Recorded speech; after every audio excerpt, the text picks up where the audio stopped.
অজু করার সুন্নত তরিকা অজুতে নিয়ত করা সুন্নত বিসমিল্লাহ পড়া সুন্নত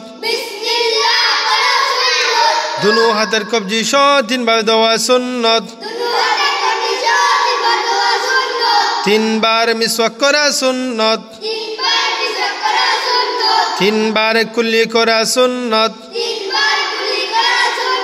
তিনবার নাকে পানি দেওয়া সুন্নত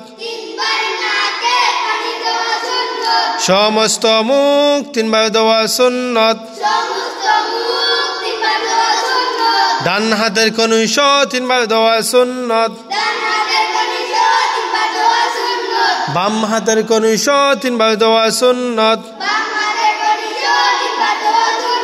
দুনো হাতের আঙ্গুলি খিলাল করা সুন্নত সমস্ত মাথা একবার মাসে করা সুন্নত কান মাসে করা সুন্নত গরদান মাসে করা মুস্তাহাব